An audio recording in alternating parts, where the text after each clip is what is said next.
And so, wait a minute, can I do it? No, I'm not gonna try and do it the stupid way. And let me see, let's just come back in here. So you walk up here, you see the cube first, and then you see one turret, and then you see the other turret. So you have to see the cube. It's not like you're gonna miss it. And imagine if the cube is not here. And imagine if all three were over there, you might walk up and see that and then just try to, you know, portal yourself through. But no, they put the cube here to make sure you see it, and obviously the suggestion is that you use the cube on them, like that.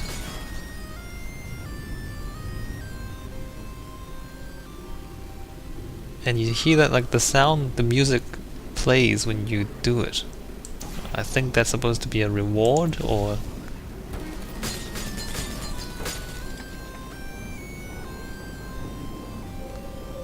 is that like a victory music? I'm not sure. It's not obvious, a little bit subtle. Oh, they don't shoot if you're behind the glass. That's interesting. Let's see what we have here. So now that you've learnt the 4 different ways to get past or to defeat a turret, either push it over, sneak up behind it, drop it somewhere else, or drop something else onto it, then it gives you an arena, basically, with 3 of them. And then it's up to you to do whatever you want with them. And I'm kind of worried that I might be going through this too fast. I don't blame you. But the game is basically like teaching you what to do with the turrets. It's presenting it to you as though they're puzzles, but you know, as I pointed out, like you actually have to you have to do you have to do it in that sequence. Like there's this kind of no way to avoid solving the puzzle in that way, especially with the first 3 turrets. Like there was nowhere else to put portals, so you had to put the portals in the right place to get past it. So, you know, would you call that a puzzle, or would you just call that a lesson, a tutorial? I mean, it's not an obvious tutorial because it's presented as though GLaDOS is testing you. But at the same time, there's no way to do it wrong. So it's a very sophisticated way of teaching the player something, I think.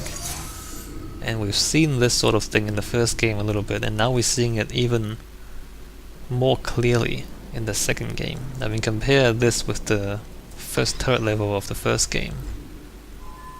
And this one's actually even more direct in the way it teaches you what to do.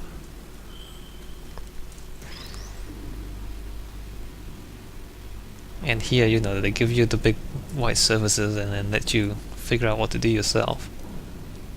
And let's move on.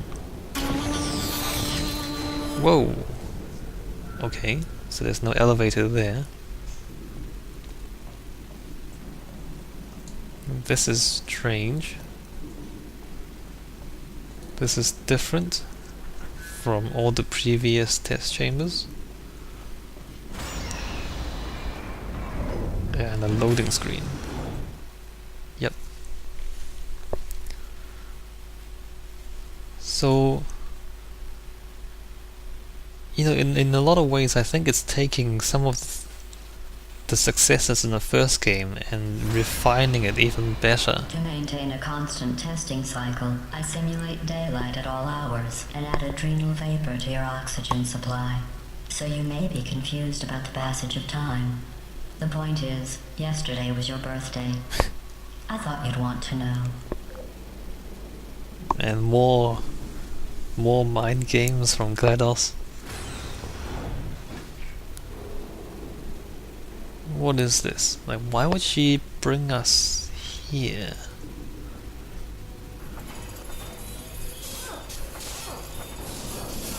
So here we have machinery building the level above. That's kind of interesting. and then it stops. And then... here we go. So now we have a new type of switch, these things. And you see how it's laid out so that one of them is activated already. And so that teaches you that the thermal discouragement beams will activate these switches. So again, it's teaching. What's that? And so obviously it's gonna be the cube and the switch with the laser. And we have to activate 3 switches with 1 laser, which is not difficult. But let's just do that.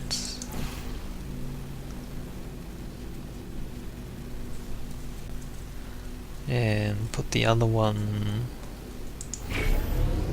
there.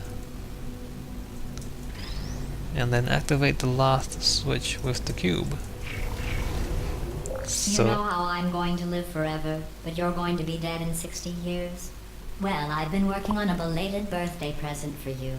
Well, more of a belated birthday medical procedure. Well, technically, it's a medical experiment. What's important is it's a present. Funny.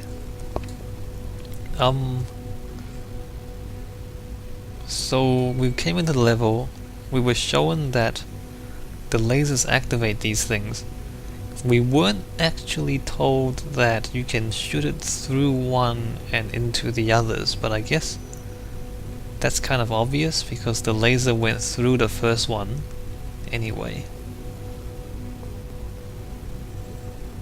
So again, like the game is making things obvious, and you know, it's teaching you these tools and these toys here. I don't know how much more there is to say. I mean, you know, like when puzzles are designed well, they just work. Really, it's only when things go wrong that there's a lot to say about them, because you know, you complain about just how bad they are. But when everything clicks, then you know, what else is there to say? It just works. It's just perfect. But I guess, you know, just the little things, keep in mind, you know, the fact that one of them was activated when you first walk in, and then that just by itself is just a simple and direct way to explain to the player how the stuff actually works, how the switches work. And then, you know, these 3 things coming together and 3 texts by the door telling you that you have to activate all 3 to get through.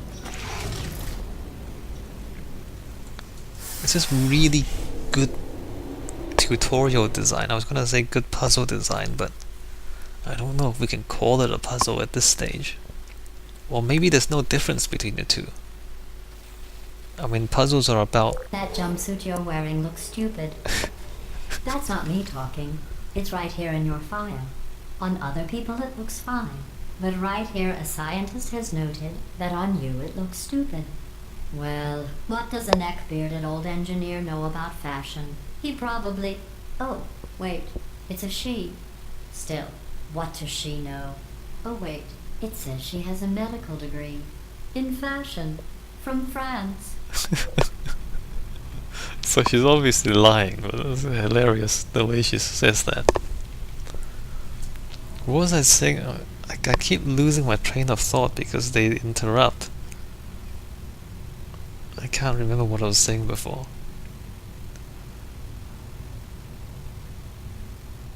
Yeah, I'm sorry guys.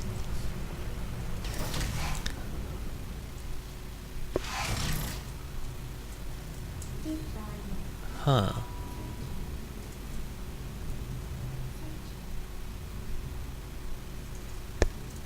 Oh look, there's a symbol here. You can hide behind the thermal discouragement beams to block the bullets. That's what that symbol says. Oh, that's right, tutorial design. Like, what's the difference between tutorial design and puzzle design?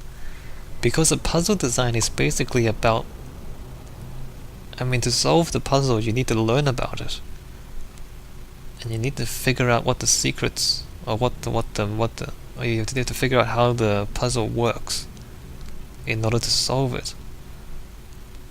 So what's the difference between a complex tutorial and a simple puzzle? Maybe they're the same thing. Maybe they are actually the same thing.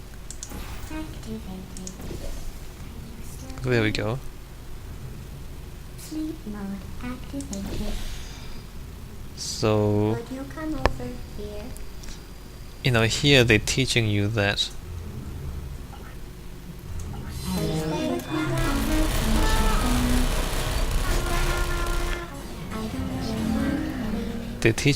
you can use the thermal discouragement beam to block the turret, and you actually have to do it at the start in order to get past this one. You don't actually have to destroy these, I just did it for fun.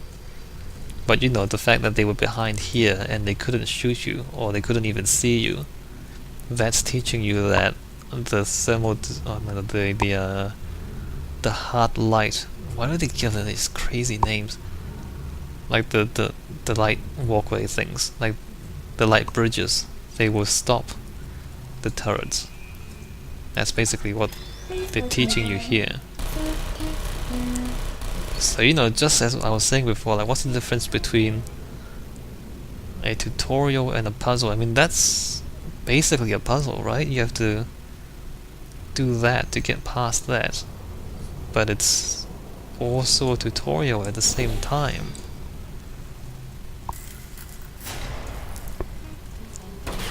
Ow.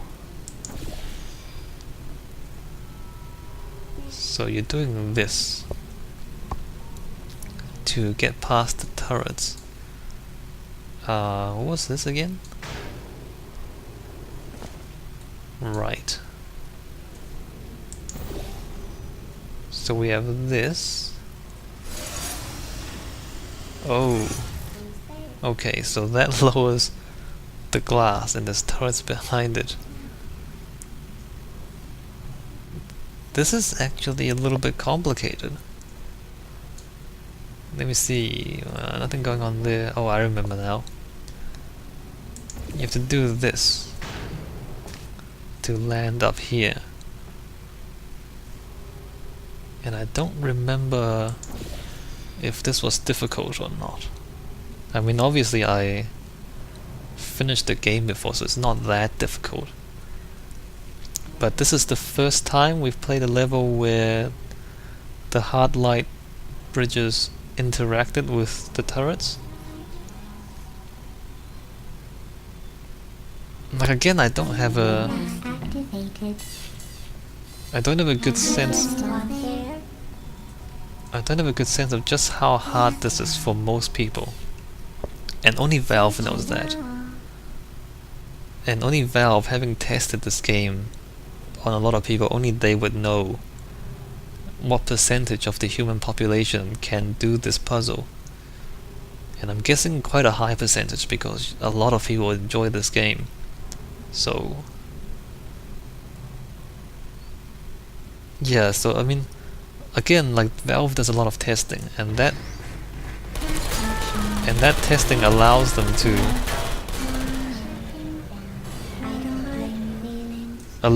fine-tune the difficulty and fine-tune the... What should I do here? Oh, okay. To fine-tune the difficulty of the game and to fine-tune the humor as well, like what percentage of the human population finds the dialogue in this game funny. Like, they can answer those questions because you just find a lot of people to play the game and then record how many of them laugh at the jokes, right? So you can actually test these things. And it's funny how you be using the word test. Like, the game is a little bit of a metaphor for their design process as well. Like, testing things out. So, I mean, if I had to guess, I would say that they've actually tested the difficulty levels of these, you know, chambers, and they've just made it so that they're just easy enough for everyone to be able to solve them and also have fun. And they made it as difficult as possible without crossing the line where people start to fail them and get really angry and mad.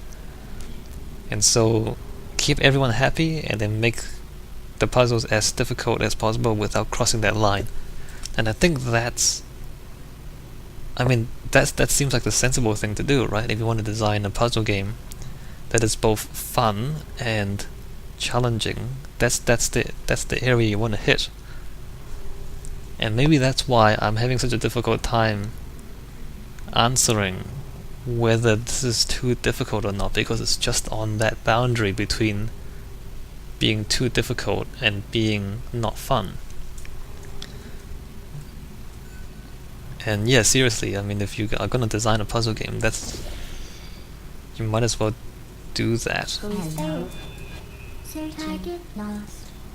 Because then you end up with the best game possible.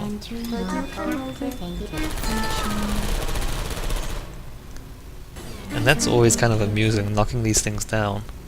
Because it's like you've beaten them, you've outsmarted them.